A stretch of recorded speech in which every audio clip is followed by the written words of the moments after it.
Vanguard, perfect.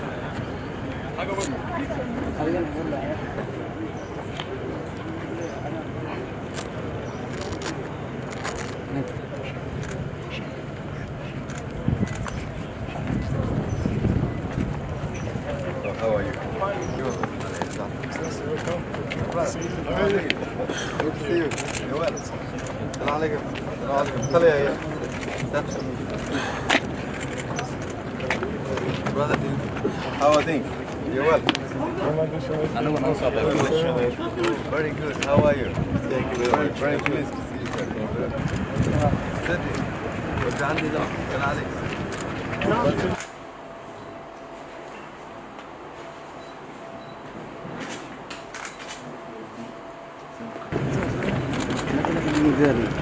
Sgarin.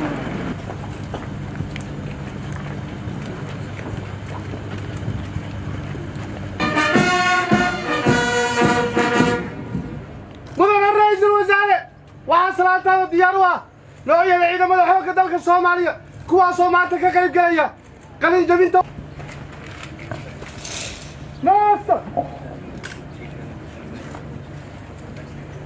Xoogga Turkiga, the speech of Brigadier General on behalf of the name of Turkish Army Forces.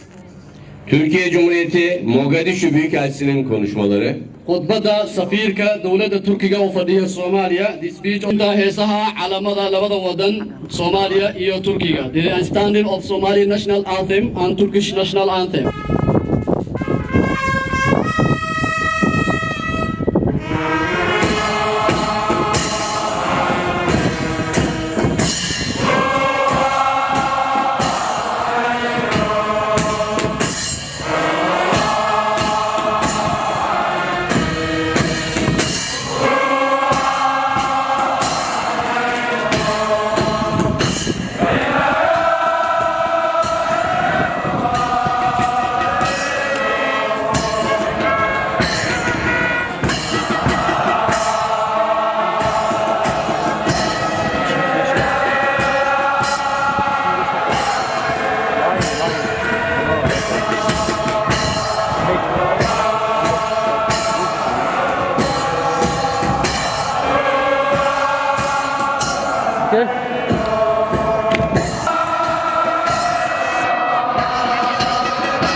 الله مع الصابرين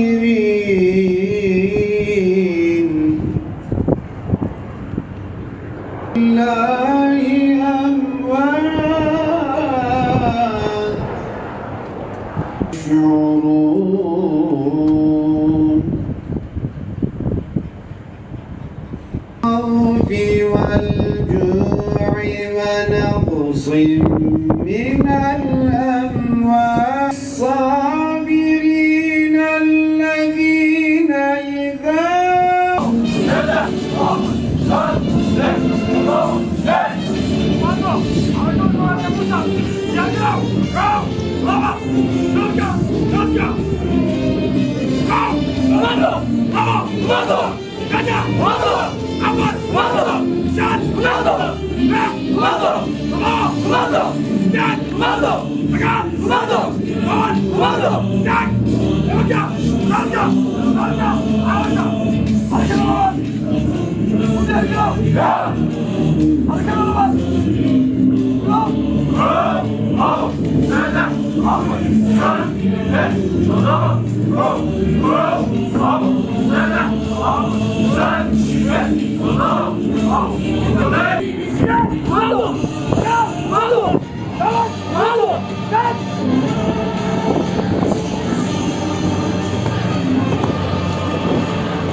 ururka koowaad ee kumaandoosta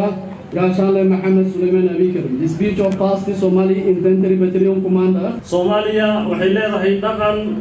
taariikhi ah ilbaxnimo leh ciidan xirfad iyo khibrad u leh inay wajahaan cadow kasta ee dibadda iyo mid kasta ee gudaha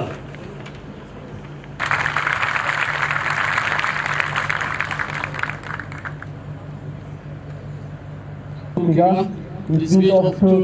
Brigadier General Erdar Kemal on behalf of Turkish Army Forces. Sevgiyle selamlıyorum.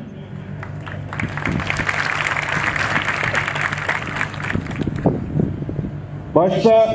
Sayın Somali Cumhurbaşkanı olmak üzere tüm Somali halkına ve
muuqaalka ciidankani waa mid cabsi gelinaya cadowga argagixisada al-shabaab wana kuwa ay u dhameystirayeen qalabkooda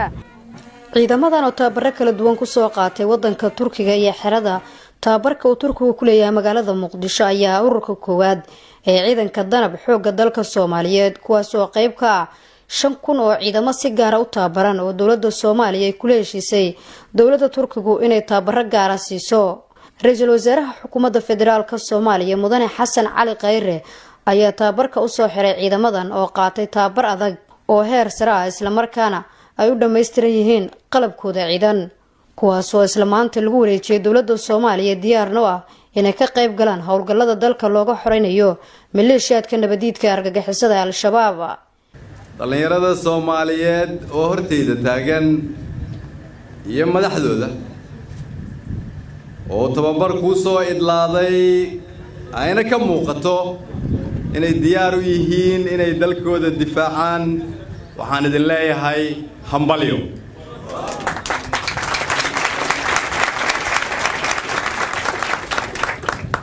waxaan dowladda Turkiga uga mahad celinaynaa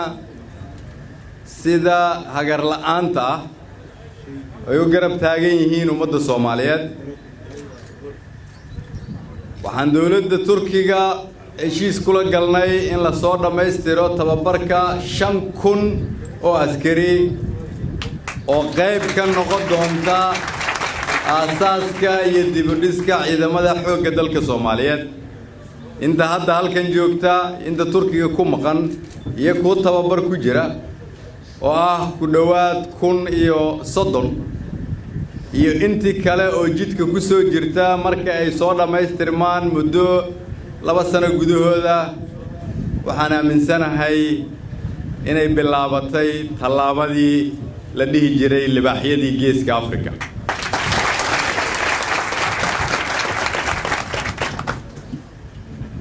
ciidamadan oo lagu magac daray Gorgor ayaa munaasabadii tababarka loogu soo xirayay waxa ay ku soo bandhigeen xirfadooda ciidan taa oo ka turjumaysa tababarkii ay soo qaateen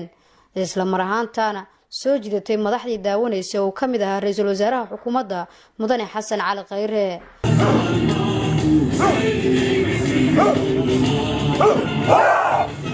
taliyaha ciidanka xoogga dalka Soomaaliya Janaraal Daahir Aadan Cilmi Dhaqarshe ayaa xuseen ciidamadan ay wax badan ku soo kordhin doonaan ciidanka xoogga dalka Soomaaliya. waxaan isleeyahay wax weyn baa ka bedeli doonta ciidanka hadda jira waxaan aaminsanahay inaad u muuqan doontaan kuwii ugu farxo magaciisa waxaan horseed u tihiin bedelyeennada kale ee soo socda ee mustaqbalka imaan doona doortadii miisaan baad noqon doontaan aan isleeyahay in lagu dayo iyo saaxiibadiina ka dambeeytaba. wasiirka gaashaandhigga ee xukuumadda federaalka Soomaaliya ayaa sheegay in ciidamadan ay yihiin kuwa bilow ah qorshaha dib u dhiska loogu sameynayo ciidanka xoogga dalka Soomaaliyeed. annagoo tilmaamihiina aan fulinayno aragtiyihiina iyo tusaaleyntiina annagoo fulinayno ayaa ilaahay wuxuu noo suurtageliyey maanta dufcadii koowaad ee Gorgor oo ciidamada kumaandooska in aan maanta aan qalinjibintooda aan u xirayno oo runtii dufcadii labaadna sidoo kale meesha maanta ay wax ka soo barteen ay ku maqan tahay mid kalena sidoo kale ay Turkiga Soomaaliya lagu xareeyay kaasoo hordhac u ah dib u dhiska ciidanka xoogga dalka Soomaaliyeed. ra-iisul wasaaraha xukuumadda federaalka Soomaaliya mudane Xasan Cali Khayre oo hadal dardaaran u jeediyay ciidamada tababarka loo soo xiray maanta ayaa tilmaamay in shacabka Soomaaliyeed ay farxad gelinayso muuqaalka qurxoon ee ciidankan taa beddelkeedana ay ka sugayaan inay ka difaacaan cadow kasta oo doonaya naftooda iyo maalkooda inuu khatar geliyo. maanta halkan waxaa ka muuqata horumar ummadda Soomaaliyeed hortooda waxaa taagan rajo cadowga Soomaaliyeed oo argagixisada ahna hortooda waxa ka muuqda maanta hoog. maanta waxaa muuqda iftiin u muuqda ummadda Soomaaliyeed kuwa ummadda Soomaaliyeed gumaadi jirayna waxaa hortooda ka muuqda mugdi. waxay halkan aad ku soo bandhigteen iyo sida aad ugu muuqataan qayb ka mid ah taariikhdii aan soo dhaafnay qof walba rajo xumo qabtay waxaan leeyahay maantay qalbigaadu ha ballaarto. haddii qof Soomaaliya uu shaki ugu jiray in dowladda Soomaaliyeed ay ciidan la'aan tahay ama aanay socon dhismihii ciidanka waxaa halkan hortiina ka muuqda qayb ka mid ah qorshaha fog ee dalka lagu xoreynayo. waxaan ilaahay idinkaga baryayaa inuu shaqada aad u soo diyaar garoodeen idinku garab galo waxaan ilaahay idinkaga baryayaa inaad noqotaan kuwii soo celiyay sharaftii iyo karaamadii ummadda Soomaaliyeed waxaan ummadda Soomaaliyeed ugu bishaareynayaa in ciidanku ay yihiin kuwa kaliya oo qabyaaladda ka madax bannaan kuwa kaliya musuqmaasuqa ka madax bannaan kuwa kaliya oo lagu soo cararo marka ay dhibaato jirto anigoo markaa ku hadlaaya dhammaan magaca madaxweynihiina oo aniga isoo wakiishay iyo taliyayaashiina iyo wasiiradiina waxaan idin leeyahay hambalyo hambalyo hambalyo dhammaan ciidamadani waa dhalinyaro ka qalin jabiyay dugsiyada sare iyo jaamacadaha dalka waxayna go'aansadeen inay dalkooda difaacaan isla markaana ay ku biiraan ciidanka xoogga gaar ahaan danab oo ah ciidanka loo yaqaan kumaandowska Nasr Bashiir Cali warbaahinta qaranka Turkisom magaalada Muqdisho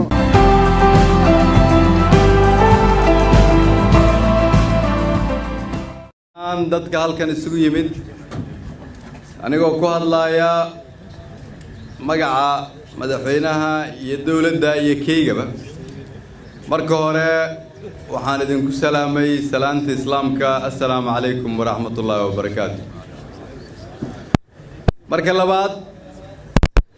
waxaan ku bilaabaynaa waxa ugu wanaagsan oo hadalkan lagu bilaabo oo ah dhalinyarada Soomaaliyeed oo horteyda taagan iyo madaxdooda oo tababar ku soo idlaaday ayna ka muuqato inay diyaar u yihiin inay dalkooda difaacaan waxaan idin leeyahay hambalyo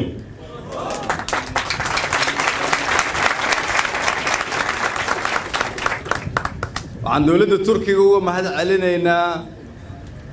sida hagar la'aanta ay u garab taagan yihiin ummadda Soomaaliyeed waxaan dawladda Turkiga heshiis kula galnay in la soo dhameystiro tababarka 5,000 oo askari oo qayb ka noqon doonta aasaaska iyo dib u dhiska ciidamada xoogga dalka Soomaaliyeed inta hadda halkan joogta inta Turkiga ku maqan iyo ku tababar ku jira oo ah ku dhawaad 1,030 iyo intii kale oo jidka ku soo jirta marka ay soo dhameystirmaan muddo 2 sano gudahooda waxaan aaminsanahay inay bilaabatay tallaabadii la dhihi jiray libaaxyadii geeska Afrika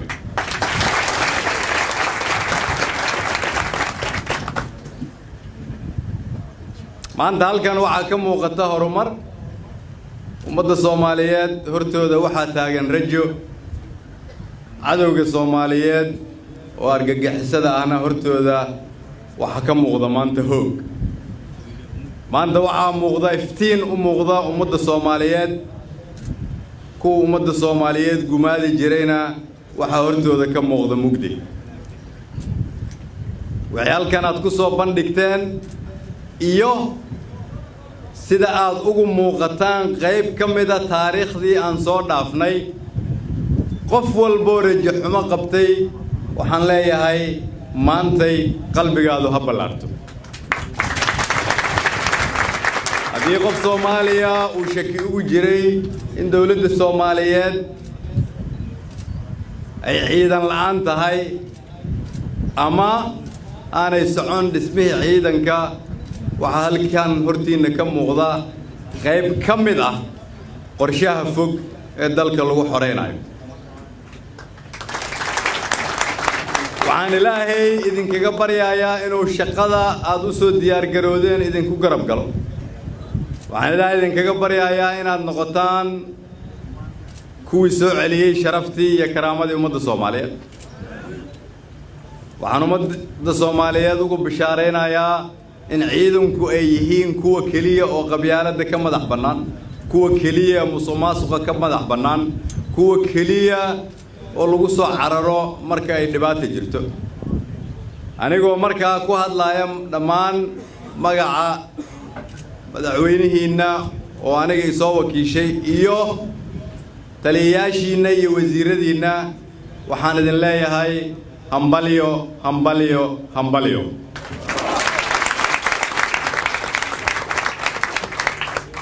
ugu dambeyntii waxaan mar kale u mahad celinayaa tababarayaasha dugsiga iyo dawladda Turkiga oo matala safiirku. waxaan raalli ka nahay shaqada aad dalka ka haysaan. waxaan rajaynayaa haddii Ilaahay yiraahdo inaan dhammaystiri doono 5,000 oo maantay aan u jeedno bilowgii ugu horeeyay.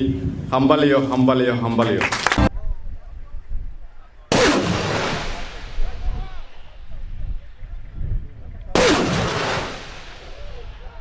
عبسو حيتاي مرقان وعانا عيد القلوة وعا جوغنا عيركا يوم ملكا سوقة ترى عقبتنا مجوزي كرتو جبورا وعوين الله يبغى قعان بالي قارنا جبورا مدو وعانا كماندو الصومالي حلو قعان بلا وقد الله ملكا استيجوان عيركا كلكا فانتا صحراء في دقانا مركز جاربتي جاتين كوماندوس صوماليا قاد هاي دلكان دفاعيو دقال ديار بانو ناي وحالو دوباناي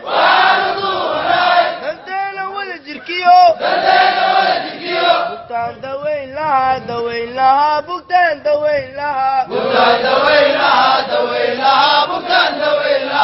مركيو عرورتا ديركيو مسكينكا مدلو وعلاي مدلو مركيو عرورتا ديركيو مسكينكا مدلاني ومدلو وعلاي مدلو واندرنا حيني